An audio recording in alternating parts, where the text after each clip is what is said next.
السلام علیکم ورحمۃ اللہ وبرکاتہ۔ الحمد للہ وکفا وسلام علی عباد الذین اصطفیٰ، اما بعد فاعوذ باللہ من الشیطان الرجیم، بسم اللہ الرحمن الرحیم۔ قال اللہ تعالی فی القرآن الکریم، سبحان الذی اسری بعبدہ لیلا من المسجد الحرام الی المسجد الاقصی الذی بارکنا حولہ لنریہ من آیاتنا انہ هو السمیع البصیر۔ پاک ہے وہ ذات جس نے ایک رات میں اپنے بندے کو مسجد الحرام سے مسجد الاقصی تک سیر کرائی، جس کے ماحول کو ہم نے برکت دے رکھی تھی، اور یہ اس غرض سے تھی کہ ہم اپنے بندے کو اپنے بعض نشانیاں دکھائیں۔ بلا شبہ وہ سننے والا اور دیکھنے والا ہے۔ تصور کریں کہ قیامت کا دن ہے اور ہر شخص اپنے اعمال کے حساب میں مبتلا ہے، اور اچانک کیا ہوتا ہے کہ ایک نورانی بوڑھا جو ہے وہ آدمی آتا ہے، مرد کی شکل میں آتا ہے، جس کے بال سفید ہیں اور چہرے کا رنگ اڑا ہوا ہے۔ وہ آپ کے قریب آتا ہے اور کہتا ہے، یہ ابن بریدہ رضی اللہ عنہ اپنے والد سے روایت کرتے ہیں یہ بات۔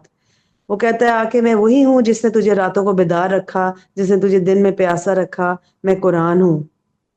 اس سے پتہ چلتا ہے کہ قرآن نہ صرف دنیا میں رہنمائی کرتا ہے بلکہ قیامت کے دن بھی اپنے پڑھنے والے کے حق میں گواہی دے گا۔ 15واں پارہ جو آج ہم شروع کرنے جا رہے ہیں، اس میں سورہ بنی اسرائیل مکمل شامل ہے، اور جس کے 12 رکوع ہیں۔ اس کے بعد سورۃ الکہف کے 12 رکوع ہیں، اور جس میں سے 9 رکوع جو ہیں وہ اس پارے میں شامل ہیں۔ یہ دونوں صورتیں مکی ہیں۔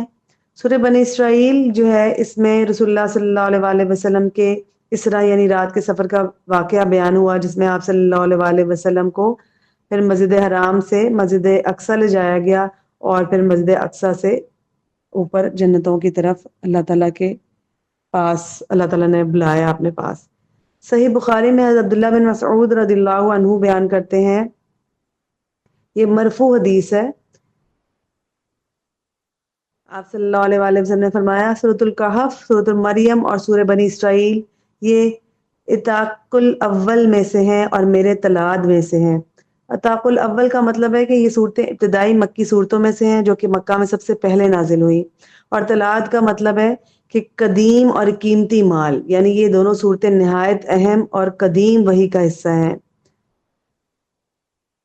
جو ابھی میں نے تلاوت کی آپ کے لیے سورہ کا پہلی آیت اس کی، اس میں رسول اللہ صلی اللہ علیہ وآلہ وسلم کا مسجد حرام سے مسجد اقصی تک کا سفر ہے۔ یہ آیت رسول اللہ صلی اللہ علیہ وآلہ وسلم کے اسراء کے معجزے کو بیان کرتی ہے،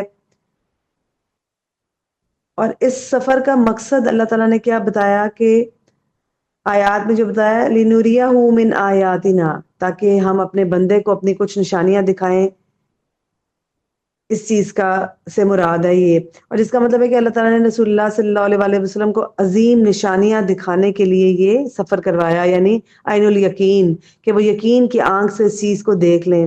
یہ سفر ایک عظیم معجزہ تھا۔ یہ سفر بذات خود ایک بہت جو ہے وہ اہمیت کا حامل ہے، کیونکہ اتنا لمبا سفر رات کے قلیل حصے میں مکمل ہو گیا۔ رسول اللہ صلی اللہ علیہ وآلہ وسلم کو مسجد اقصی لے جایا گیا، وہاں سے آپ صلی اللہ علیہ وآلہ وسلم کو معراج کے سفر پر لے جایا گیا۔ آپ صلی اللہ علیہ وآلہ وسلم نے مختلف آسمانوں پر انبیاء علیہ السلام سے ملاقاتیں کی۔ سدرۃ المنتہا جو 7ویں آسمان کے اوپر عرش کے نیچے واقع ہے، وہاں تک رسول اللہ صلی اللہ علیہ وآلہ وسلم کو لے جایا گیا۔ اللہ تعالیٰ نے وہاں سے وحی کے ذریعے نماز اور دیگر احکامات جاری فرمائے، اور یہ سفر جو تھا وہ حالت بیداری میں ہوا تھا، جسم اور روح دونوں نے سفر کیا تھا، اور یہ کوئی خواب یا روحانی سیر نہیں تھی بلکہ ایک حقیقی جسمانی مشاہدہ تھا۔ اس سفر کے 2 حصے جیسے میں نے کبھی پہلے بیان کیا، مسجد حرام سے یعنی مکہ مکرمہ سے مسجد الاقصی یعنی بیت المقدس تک لے جایا گیا، اور پھر معراج یعنی مسجد اقصی سے 7 آسمانوں تک۔ حضرت ابو ہریرہ رضی اللہ عنہ فرماتے ہیں کہ رسول اللہ صلی اللہ علیہ وآلہ وسلم نے فرمایا، معراج کی رات بیت المقدس میں نے اپنے قدم اس جگہ رکھے جہاں پہلے انبیاء نے رکھے تھے۔ رسول اللہ صلی اللہ علیہ وآلہ وسلم کو براق کے ذریعے یہ سفر کروایا گیا۔ آپ صلی اللہ علیہ وآلہ وسلم بیت المقدس پہنچے تو جبریل علیہ السلام نے اپنی انگلی سے ایک پتھر میں سوراخ کیا اور براق کو اس سے باندھ دیا۔ آپ صلی اللہ علیہ وآلہ وسلم نے وہاں تمام انبیاء کو نماز پڑھائی جو اس بات کی علامت تھی کہ آپ امام الانبیاء ہیں۔ وہاں سے ساتوں آسمانوں کی سیر کرائی گئی، یہاں تک کہ سدرۃ المنتہا تک پہنچا دیا گیا۔ آپ صلی اللہ علیہ وآلہ وسلم اللہ سبحانہ وتعالیٰ سے ہم کلام ہوئے اور وہاں پر اللہ تعالیٰ کو نہیں دیکھا تھا رسول اللہ صلی اللہ علیہ وآلہ وسلم نے، کیونکہ یہ بہت سے لوگوں میں یہ بات مشہور ہے۔ رسول اللہ صلی اللہ علیہ وآلہ وسلم کا ایک فرمان آتا ہے جس میں انہوں نے کہا کہ مجھے ایک بادل نے اپنے گھیرے میں لے لیا اور میں سجدے میں اس کے لیے جھک گیا۔ تو رسول اللہ صلی اللہ علیہ وآلہ وسلم نے اللہ تعالیٰ کو نہیں دیکھا تھا معراج پر، یہ بات یاد رکھیے گا۔ پھر اللہ تعالیٰ نے نماز کا تحفہ دیا، جنت اور جہنم کے مشاہدات کرائے۔ سورۃ البقرہ کی آخری آیات عطا کی گئیں۔ امت کے ہر ایسے شخص کو بخشش کی اس کے لیے بشارت ہے جو اللہ تعالیٰ کے ساتھ کسی کو شریک نہ ٹھہرائے اور کبیرہ گناہوں سے بچے، یہ بھی بشارت دی گئی۔ فرشتوں نے رسول اللہ صلی اللہ علیہ وآلہ وسلم کو آیت سے رسول اللہ صلی اللہ علیہ وآلہ وسلم کی معجزہ معراج اور اللہ کی قدرت جو ہے وہ ثابت ہوتی ہے۔ آگے آیت نمبر 5 to 10 میں اللہ تعالیٰ جو ہے بنی اسرائیل کی نافرمانی اور ان پر نازل ہونے والے عذاب کے بارے میں بات کرتے ہیں کہ بنی اسرائیل کی نافرمانیوں سے ان کے اوپر 2 بڑے عذابوں کا ذکر کیا گیا، اور ساتھ ہی یہ بھی واضح ہوا کہ قرآن ہی حقیقی ہدایت کا ذریعہ ہے۔ بنی اسرائیل سے مسجد اقصیٰ کی تولیت لے کر امت محمدیہ کو دے دی گئی، یعنی کہ اب امامت جو تھی وہ رسول اللہ صلی اللہ علیہ وآلہ وسلم کی امت کے پاس آ گئی۔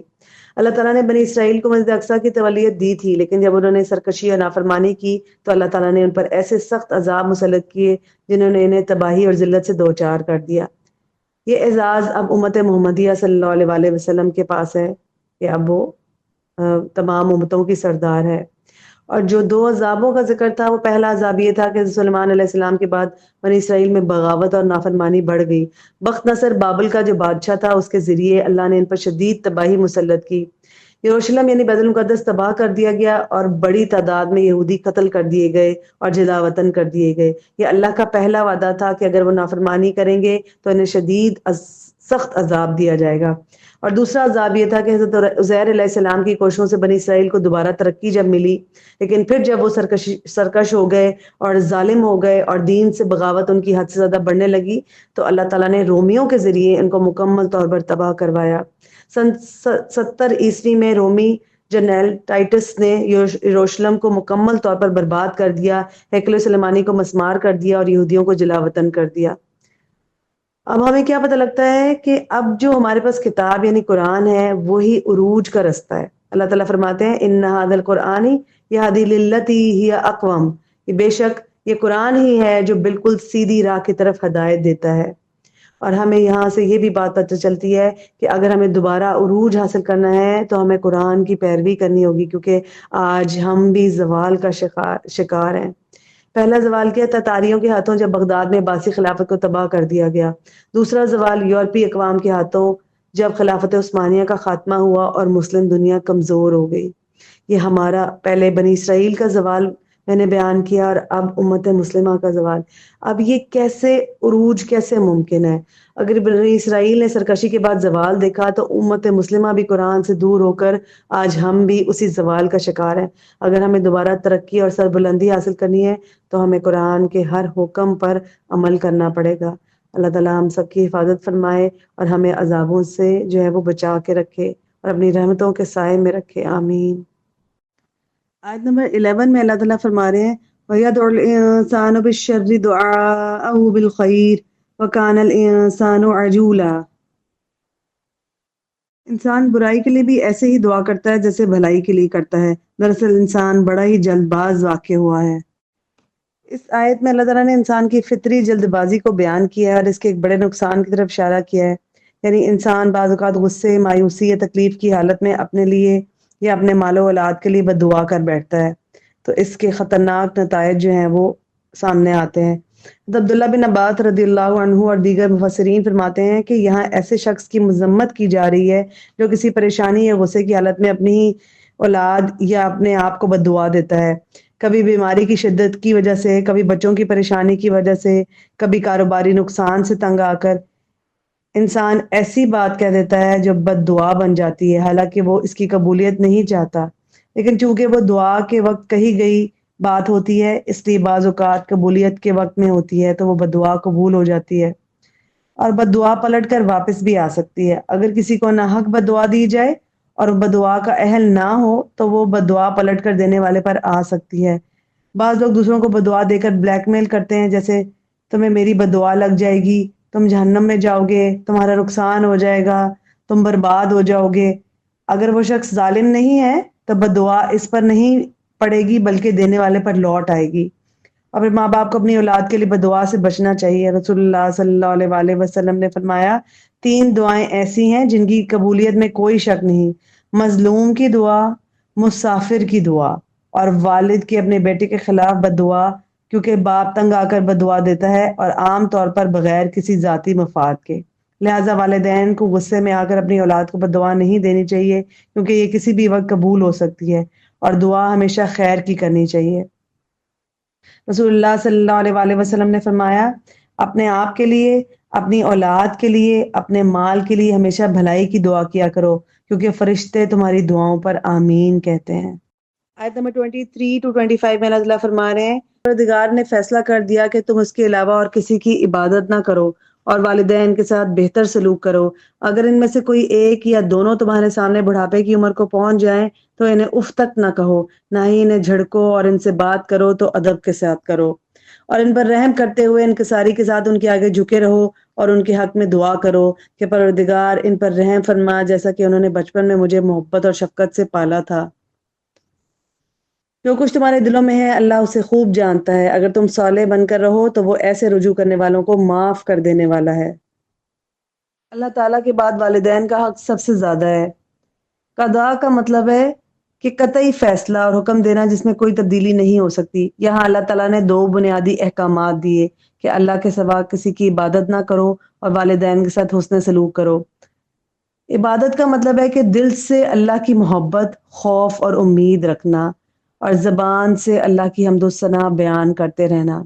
جسم کے تمام اعمال جیسے قیام، رکوع، سجدہ، قربانی اور مکمل زندگی کو اللہ کی رضا کے مطابق گزارنا، یہ سب صرف اور صرف اللہ ہی کے لیے ہونا چاہیے۔ اور اس کے بعد والدین کے ساتھ نیک سلوک کرنا کیا ہے؟ وَبِالْوَالِدَيْنِ إِحْسَانًا، والدین کے ساتھ ہر حال میں نیکی اور حسن سلوک کا حکم دیا گیا ہے، چاہے وہ جوان ہوں یا بوڑھے ہوں، اور ان کے ساتھ نرم لہجے میں بات کرنا فرض ہے۔ ان کو جھڑکنا جو ہے وہ حرام ہے، خصوصاً جب وہ بوڑھے ہو جائیں، تب ان کے ساتھ صبر، محبت اور احترام سے پیش آنا نہایت ضروری ہے۔ اور بڑھاپے میں والدین کا خاص خیال رکھنے کا حکم ہے۔ اما یبلغن عندک الکبر احدہما او کلاہما، یعنی اگر والدین میں سے کوئی ایک ہے یا دونوں تمہارے پاس بڑھاپے میں پہنچ جائیں تو پھر فلا تقل لہما اف، ان کے لیے اف تک نہ کہو، ولا تنہرہما، اور نہ انہیں جھڑکو، اور اللہ تعالیٰ کہہ رہے ہیں قل لہما قولا کریما، اور ان سے نرمی اور عزت کے ساتھ بات کرو۔ بڑھاپے میں والدین جو ہے وہ مختلف رویے ان کے ہو جاتے ہیں، مزاج میں چڑچڑا پن آ جاتا ہے، کمزوری ہو جاتی ہے، حواس کی کمزوری ہو جاتی ہے، لیکن یہ اس وقت صبر اور حسن سلوک کا امتحان ہوتا ہے۔ ہمیں اسی طرح اپنے والدین کو ٹریٹ کرنا چاہیے جب ہم چھوٹے تھے اور وہ ہمیں کرتے تھے۔ نبی کریم صلی اللہ علیہ وآلہ وسلم نے فرمایا جس نے اپنے والدین میں سے کسی ایک یا دونوں کو بڑھاپے میں پایا اور پھر بھی جنت میں داخل نہ ہوا تو وہ ہلاک ہو گیا۔ یہ مسلم کی روایت ہے۔ والدین کے ساتھ محبت اور عاجزی اختیار کرنی چاہیے، ان کے سامنے نرم رویہ اختیار کرنا چاہیے، جس طرح پرندہ اپنے بچوں کو جو ہے وہ پروں میں چھپا کر رکھتا ہے اور اپنے پروں کو جھکا دیتا ہے، اسی طرح والدین کے سامنے احترام اور محبت سے جھک جانا چاہیے۔ اور پھر ان کے لیے دعا اللہ تعالیٰ نے سکھائی، وَقُلْ رَبِّ ارْحَمْهُمَا كَمَا رَبَّيَانِي صَغِيرًا، اے میرے رب میرے والدین پر رحم فرما جیسے انہوں نے مجھے بچپن میں پالا تھا۔ اور والدین کی دعائیں اور بد دعائیں قبول ہوتی ہیں، دعائیں بھی فوراً قبول ہوتی ہیں اور بد دعائیں بھی، اس لیے والدین کو ہمیشہ اپنی اولاد کے لیے خیر کی دعا کرنا چاہیے۔ اور اللہ تعالیٰ جو ہے وہ دلوں کے حال جانتا ہے، ربکم اعلم بما فی نفوسکم، کہ اللہ تعالیٰ ہمارے دلوں کے رازوں تک کو جانتا ہے۔ اگر واقعی نیک نیت ہوگی اور اپنے والدین سے اچھا سلوک کرنے کی کوشش کریں گے تو اللہ تعالیٰ جو ہے وہ کوتاہیوں کو معاف فرما دیں گے۔ آیت نمبر 64 میں اللہ تعالیٰ فرما رہے ہیں وَاسْتَفْزِزْ مَنِ اسْتَطَعْتَ مِنْهُمْ بِصَوْتِكَ وَأَجْلِبْ عَلَيْهِمْ بِخَيْلِكَ وَرَجِلِكَ وَشَارِكْهُمْ فِي الْأَمْوَالِ وَالْأَوْلَادِ وَعِدْهُمْ وَمَا يَعِدُهُمُ الشَّيْطَانُ إِلَّا غُرُورًا۔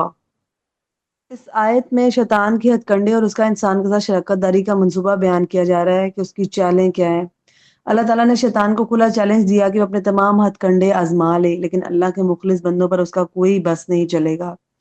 اس کی فریب کاری کیا ہے؟ شیطان کی آواز۔ اس سے کیا مراد ہے کہ اس کو شیطان کو حکم دیا گیا کہ وہ اپنی آواز کے ذریعے لوگوں کو گمراہ کرے۔ یہاں شیطان کی آواز سے مراد ہر وہ چیز ہے جو اللہ کی نافرمانی کی دعوت دے، مثلا گانے بجانے کی آوازیں، فحاشی اور بدکاری کی طرف مائل کرنے والے الفاظ، جھوٹ، غیبت، چغل خوری، گالیاں، فتنہ انگیز باتیں، اور وہ خیالات اور وسوسے جو انسان کو برائی کی طرف لے کر جاتے ہیں۔ اب شیطان کے لشکر کون ہے؟ وَأَجْلِبْ عَلَيْهِمْ بِخَيْلِكَ وَرَجِلِكَ۔ شیطان کے پاس دو طرح کی فوجیں ہیں، گھوڑے پر سوار دستے جو تیزی سے لوگوں کو گمراہ کرنے کی کوشش کرتے ہیں، اور پیدل لشکر جو آہستہ آہستہ انسان کے ذہن میں وسوسے ڈالتے ہیں۔ یہ شیطان کے وہ چیلے ہیں جو انسانوں کو بہکانے کے لیے ہر طریقہ استعمال کرتے ہیں۔ ان میں شر پسند جنات اور برے انسان بھی شامل ہوتے ہیں۔ اور شیطان کی مال و اولاد میں شراکت داری کیا ہے؟ وَشَارِكْهُمْ فِي الْأَمْوَالِ وَالْأَوْلَادِ۔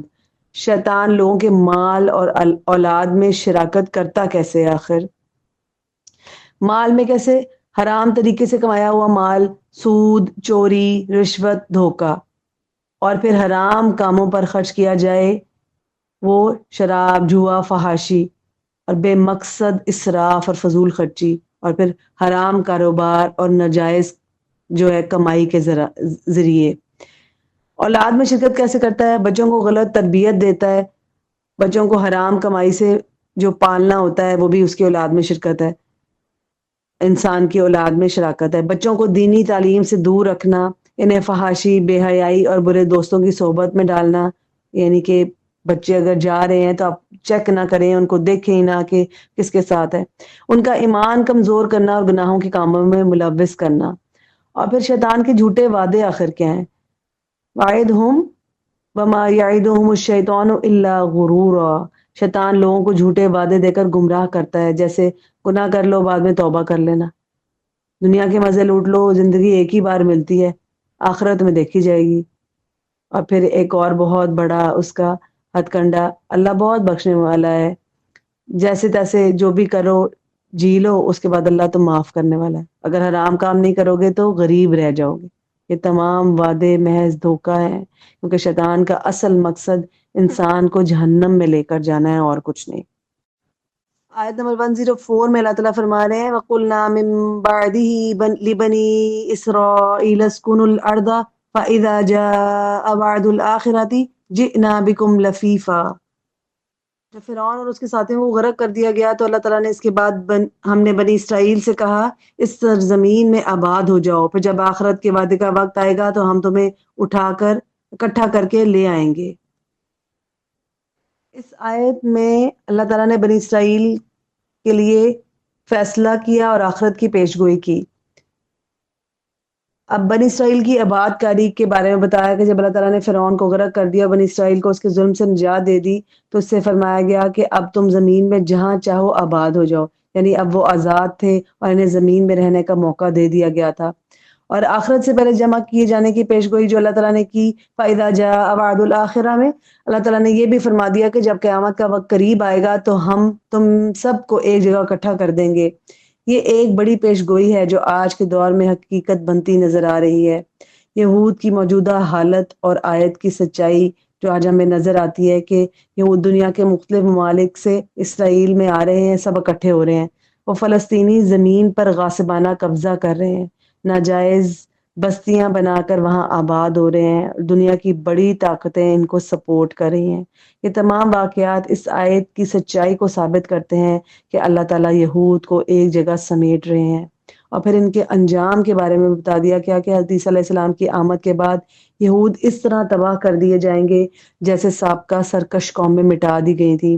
وہ مسلمانوں کے ہاتھوں قتل ہوں گے، درخت اور پتھر سبھی بول اٹھیں گے کہ یہاں ہمارے پیچھے یہودی چھپا ہوا ہے، اس کو مار دو، اور پھر یہود کا دنیا سے خاتمہ ہو جائے گا۔ یہ اللہ تعالیٰ کی پیشن گوئی ہے جو صحیح ثابت ہونے جا رہی ہے۔ یہ آیت ہمیں اللہ کے وعدوں پر یقین رکھنے اور اپنی اصلاح کی دعوت دیتی ہے کہ اللہ تعالیٰ نے جو قرآن پاک میں وعدہ کیا ہے وہ ضرور پورا ہوگا، کیونکہ اللہ تعالیٰ کبھی بھی اپنے وعدے کے خلاف نہیں کرتے. لا یخلف اللہ المیعاد، اللہ اپنے وعدے کے خلاف نہیں کرتا. جو جو قرآن میں ہے سب پورا ہوگا انشاءاللہ تعالی. اسی حساب سے ہمیں اپنے آپ کو چیک کرنا ہے کہ کیا ہم اللہ کے وعدوں پر یقین رکھتے ہیں اور اس کے بعد ہمارا رد عمل کیا ہوتا ہے. سورۃ الکہف کے بارے میں رسول اللہ صلی اللہ علیہ وآلہ وسلم نے ارشاد فرمایا، جو شخص جمعے کے دن سورہ کہف کی تلاوت کرتا ہے تو یہ سورت اگلے جمعہ تک اس کے دل میں امان و ہدایت کا نور روشن کر دیتی ہے. یہ نور دینے والی سورت ہے. پھر آپ صلی اللہ علیہ وآلہ وسلم نے فرمایا، جس نے سورہ کہف کی تلاوت ایسے کی جیسے وہ نازل ہوئی، یعنی صحیح طریقے سے، تو یہ قیامت کے دن اس کے لیے مکہ سے لے کر اس کی جائے قیام تک نور کا سبب بنے گی. ایک اور روایت میں رسول اللہ صلی اللہ علیہ وسلم نے فرمایا، جس نے سورہ کہف کی آخری 10 آیات پڑھی پھر اگر دجال نکل آیا تو وہ اسے کوئی نقصان نہیں دے سکے گا. ایک اور روایت میں آپ صلی اللہ علیہ وآلہ وسلم نے فرمایا، جو آدمی سورہ کہف کی ابتدائی 10 آیتیں یاد کر لے گا وہ دجال کے فتنے سے محفوظ رہے گا. اب اس میں اصحاب کہف کا واقعہ ہے پورا، جس کو انشاءاللہ آج ہم سیکھیں گے. اللہ ہی کے لیے ہیں جس نے اپنے بندے پر یہ کتاب یعنی قرآن نازل کی اور اس میں کوئی کجی نہیں رکھی. یہ سیدھا رستہ بتانے والی کتاب ہے تاکہ لوگوں کو اللہ کے سخت عذاب سے ڈرائے اور ایمانداروں کو جو نیک عمل کرتے ہیں یہ بشارت دے دے کہ ان کے لیے اچھا اجر ہے. ان آیات میں جو 9 سے 26 تک ہیں اصحاب کہف کے بارے میں بیان ہے. اصحاب کہف جو ہے وہ ایمان کی راہ میں بڑی آزمائش سے گزرے. ان پر ایسا وقت آیا کہ دنیا میں حق پر قائم رہتے ہوئے جینا ناممکن ہو گیا. چنانچہ انہوں نے اللہ پر بھروسہ کرتے ہوئے اس سے مدد مانگی. اللہ تعالیٰ نے انہیں اپنی خاص مدد سے نوازا اور دشمنوں کی گرفت سے محفوظ رکھا. اصحاب کہف غالباً 7 نوجوان تھے جن کا تعلق روم سے تھا. اس وقت کی قوم شرک اور بت پرستی میں مبتلا تھی، مگر یہ نوجوان حضرت عیسیٰ علیہ السلام کی تعلیمات پر ایمان لا کر توحید پر ثابت قدم رہے. اس وقت کے ظالم بادشاہ نے انہیں 3 دن کی مہلت دی کہ وہ اپنے آباء و اجداد کے مشرکانہ عقائد کو واپس اپنا لیں ورنہ سنسار کر دیے جائیں گے. اس مشکل گھڑی میں نوجوانوں نے اللہ سے نصرت کی خاص دعا کی، جس پر اللہ تعالیٰ نے ان کی رہنمائی فرمائی اور انہیں غار میں پناہ لینے کا الہام کیا. وہ غار میں تقریباً 300 سال تک زندہ و سلامت رہے اور بعض جگہ آتا 309 سال.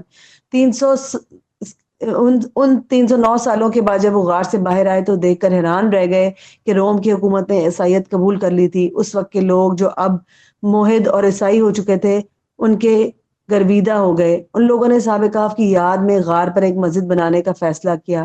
رسول اللہ صلی اللہ علیہ وآلہ وسلم سے جب اصحاب کہف کے بارے میں سوال کیا گیا تو آپ صلی اللہ علیہ وآلہ وسلم نے فرمایا کہ میں اس کا جواب کل دوں گا، لیکن آپ صلی اللہ علیہ وآلہ وسلم نے ساتھ انشاءاللہ کہنا جو تھے وہ بھول گیا ان کو، جس کی وجہ سے 15 دن تک وہی نازل نہیں ہوئی. اس پر اللہ تعالیٰ نے آپ کو متوجہ فرمایا کہ ہر کام اللہ کی مشیت پر منحصر ہوتا ہے.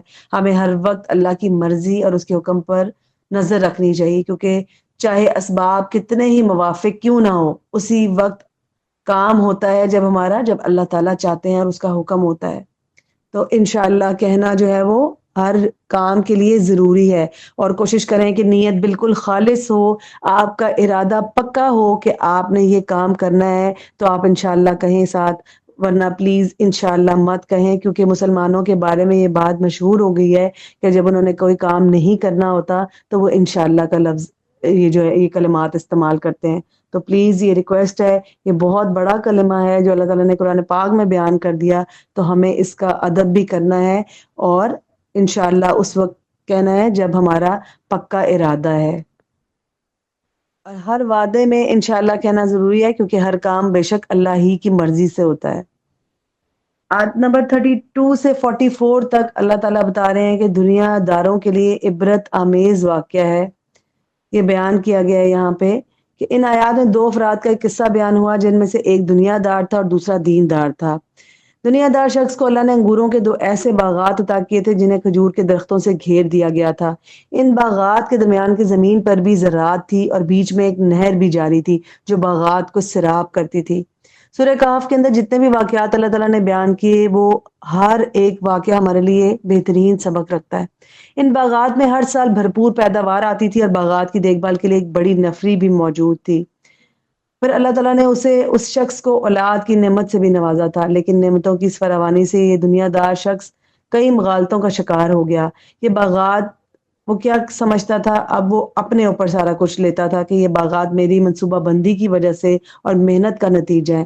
میں نے باغات کے گرد کھجوروں کی باڑ لگا کر اور بیچ میں نہر کھدوا کر ان کی حفاظت کے تمام اسباب فراہم کر دیے ہیں، لہٰذا یہ کبھی تباہ نہیں ہوں گے۔ اللہ مجھ سے راضی ہے اور اس کی رضا کی علامت یہی ہے کہ میرے پاس مال و دولت ہے اور دیگر نعمتیں ہیں۔ اگر آخرت بھی ہوئی تو وہاں بھی مجھے خوب نوازا جائے گا۔ اب یہ اس کی غلط فہمی تھی۔ دنیا داری نبھانا اور آپ کو یہ لگے کہ دنیا کی ہر نعمت آپ کے پاس موجود ہے، ہر چیز، تو ہرگز اس کا مطلب یہ نہیں کہ اللہ آپ سے راضی ہے۔ اور نعمتوں کا نہ ہونا یا آزمائشوں میں رہنا ہر وقت، اس سے بھی یہ بات ثابت نہیں ہے کہ اللہ آپ سے ناراض ہے، کیونکہ یہ اللہ کی حکمت پر مبنی ہے کہ وہ آپ کے ساتھ کیسا معاملہ کرتے ہیں۔ اور اللہ تعالیٰ تو یقیناً رحمان رحیم ہے، وہ اپنے بندے کے ساتھ ہمیشہ رحم والا معاملہ کرتے ہیں۔ دنیا دار شخص کے مقابلے میں ایک دیندار شخص بھی تھا، جس نے اس کو سمجھانے کی بہت کوشش کی کہ جو کچھ بھی تمہارے پاس ہے وہ اللہ کی عطا کردہ نعمت ہے۔ حفاظت صرف اسباب سے نہیں بلکہ اللہ کے حکم سے ہوتی ہے۔ مال و دولت کی فراوانی اللہ کی رضا کی علامات نہیں ہے، اور مال و دولت کی کمی اللہ کی ناراضگی کی علامت نہیں، بلکہ دونوں حالتیں آزمائش ہیں۔ مال کی فراوانی شکر کا امتحان ہے، اور کمی جو ہے وہ صبر کا۔ اللہ کی دی ہوئی نعمتوں کا شکر ادا کرو، اس کی یاد کے لیے وقت نکالو اور اس کے تمام احکامات پر عمل کرو۔ لیکن دنیا دار شخص نے دین دار شخص کی نصیحت کو تکبر کے ساتھ رد کر دیا اور کہا، میں تم سے مال اور اولاد کے اعتبار سے بہت آگے ہوں اور تم ان نعمتوں سے محروم ہو۔ تمہاری یہ نصیحت در حقیقت حسد پر مبنی ہے۔ یہ شخص نعمتوں کے نشے میں چور تھا اور تکبر کے باعث اس نے اللہ کو بھلا دیا۔ اللہ نے اس کے تکبر کی سزا دی اور ایک آفت کے نتیجے میں اس کا پورا باغ تباہ ہو گیا۔ اس کی ساری محنت، مال و دولت، تمام اسباب بیکار ہو گئے اور اس کا کوئی مددگار نہ رہا، اور وہ حسرت کے ساتھ کہنے لگا، کاش میں نے اپنے رب کے ساتھ شرک نہ کیا ہوتا۔ یہاں شرک سے مراد مادہ پرستی اور اسباب پرستی ہے، یعنی اس کو اپنے اسباب پر بہت زیادہ گھمنڈ تھا۔ اپنی مال و دولت، طاقت اور منصوبہ بندی پر بھروسہ اس نے کیا اور اللہ کو فراموش کر دیا۔ یہ دنیا دار شخص سمجھتا تھا کہ دولت ہمیشہ اس کے پاس رہے گی، لیکن حقیقت میں دولت کسی کی وفادار نہیں ہوتی۔ آج ہے تو کل نہیں، اور کل کسی اور کے پاس چلی جاتی ہے۔ لہذا جب تک ہمارے پاس ہے اسے آخرت کے لیے استعمال کرنا چاہیے، اور اللہ تعالیٰ ہمیں ہر شرک سے اور دنیا پرستی کے دھوکے سے محفوظ رکھے۔ کبھی بھی اپنے اسباب پر بھروسہ نہیں کرنا چاہیے۔ یہ تو مسلمانوں کو جنگوں میں خاص طور پر جو ہے نا نصیحت کی جاتی تھی کہ اللہ پر بھروسہ کرنا ہے، نہ اپنی زیادہ تعداد پر کرنا ہے، نہ ساتھ جو اسباب ہیں ان پر کرنا ہے۔ یہ تو خاص مسلمانوں کو نصیحت کی جاتی تھی ہر جنگ میں۔ اس پارہ سے جو سیکھنے کی باتیں نکلتی ہیں اس میں کیا ہے کہ قرآن پاک ہی سیدھا رستہ دکھاتا ہے، اور اس سے ہر وقت رہنمائی لینی ضروری ہے، اور بولنے سے پہلے سوچیں تاکہ کوئی غلط بات ہمارے منہ سے نہ نکلے۔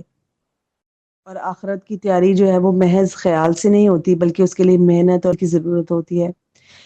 اور والدین کے لیے خاص دعا کرنی چاہیے۔ ان کے جو احسانات ہیں ہم ان کا بدلہ نہیں چکا سکتے، ان کے ساتھ محبت اور نرمی والا معاملہ رکھنا چاہیے، اور اپنے کندھے جھکا کر رکھنے چاہیے، کیونکہ اللہ تعالیٰ نے اپنے بعد والدین کا جو ہے نا احترام سب سے زیادہ کرنے کا حکم دیا ہے۔